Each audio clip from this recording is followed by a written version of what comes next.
ঝালকাঠিতে সড়ক দুর্ঘটনায় স্কুল ছাত্র রাফির মর্মান্তিক মৃত্যুর ঘটনায় উত্তাল হয়ে উঠেছে স্থানীয় এলাকা। ঘাতক বাস চালকের দৃষ্টান্তমূলক শাস্তির দাবিতে মানববন্ধন করেছে তার সহপাঠী, শিক্ষক ও এলাকাবাসী। গত 17 জুন সন্ধ্যা প্রায় 6টার দিকে ঝালকাঠির ভাসন্ডা ব্রিজ এলাকায় এই দুর্ঘটনা ঘটে। স্থানীয় সূত্রে জানা যায়, 10 থেকে 12 বছর বয়সী রাফি সাইকেল চালিয়ে রাস্তা পার হওয়ার সময় একটি যাত্রীবাহী বাসের ধাক্কায় গুরুতর আহত হন। পরে ঘটনাস্থলেই তার মৃত্যু হয় বলে জানিয়েছেন স্থানীয়রা। দুর্ঘটনার খবর পেয়ে পুলিশ ও ফায়ার সার্ভিসের সদস্যরা ঘটনাস্থলে পৌঁছে মরদেহ উদ্ধার করেন।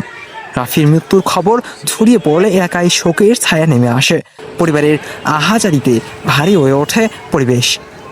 স্থানীয়দের অভিযোগ, ঝালকাঠি সড়কে প্রায়ই দুর্ঘটনা ঘটছে। কার্যকর সড়ক নিরাপত্তা ব্যবস্থা না থাকায় বারবার প্রাণহানির ঘটনা ঘটছে বলে দাবি করেন তারা। রাফির সহপাঠী, শিক্ষক ও এলাকাবাসী স্কুল প্রাঙ্গণে মানববন্ধন করে ঘটনার সুষ্ঠু তদন্ত ও দোষীদের বিচারের দাবি জানান। তাদের ভাষ্য, এটি কেবল একটি দুর্ঘটনা নয়, বরং অবহেলার ফল। আমরা রাফির মৃত্যুর সুষ্ঠু বিচার চাই। আমাদেরকে ঝালকাঠি রাস্তা একটা সুবিধাবঞ্চিত রাস্তা, এখানে কেউ নিয়ম মেনে কোনোদিন গাড়ি চালানো হয়নি। এখানে আমরা সবসময় নিয়ম মেনে গাড়ি চালানোর চেষ্টা করলে তারা কখনো নিয়ম মানেনি। তারা সবসময় নিয়ম ভঙ্গ করে গাড়ি চালায়। আমাদের যে বাসনটা ব্রিজ, এটা প্রশাসন এখনো কোনো দায়িত্ব নেয়নি। দায়িত্ব অবহেলার কারণে এখানে দুর্ঘটনা ঘটছে। কুমার দাস, প্রধান শিক্ষক, ঝালকাঠি সরকারি উচ্চ বিদ্যালয়।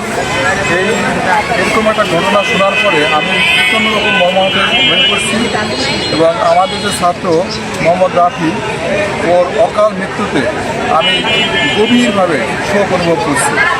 আমি চাচ্ছি যেন এইভাবে আর যেন কারো মায়ের কোল খালি না হয়, কারো মায়ের বুক খালি না হয়। যারা বাস চালক আছেন তারা খুব সতর্ক বাস চালাবেন। আর এই বাস চালক, আমি ভিডিও দেখেছি, পুলিশের থানায় গিয়ে আমি ভিডিও দেখেছি। এই বাস চালককে আমাকে দোষী বলে মনে হয়েছে। আমি চাই এই বাস চালকের সর্বোচ্চ শাস্তি ফাঁসি কার্যকর হোক। আমি মোহাম্মদ নাজমুল, সিনিয়র শিক্ষক, ঝালকাঠি সরকারি উচ্চ বিদ্যালয়। আজকে বিজেপি ঘটনা যার জন্য দাঁড়িয়েছি যে রাফি, সুলাইমান রাফি, সে আমার শাখারি ছাত্র। তো গতকালকে বিকেলে যে ব্রিজের ঢালে ঘাতক বাস চালক তাকে যে অকাল মৃত্যু পরিণত হতে হবে এটা আসলে কেউ জানতো না। আমরা তীব্র প্রতিবাদ জানাই এবং ঘাতক বাস চালকের অবিলম্বে শাস্তি চাই, যার কোনো মায়ের বুক এরকম খালি না হয়। ধন্যবাদ। মানববন্ধনে বক্তারা দ্রুত ঘাতক চালক বাসকে গ্রেপ্তার করে আইনের আওতায় এনে সর্বোচ্চ শাস্তি নিশ্চিত করার দাবি জানান। আব্দুল আল জাকারিয়া, ডেস্ক নিউজ, চেকপোস্ট।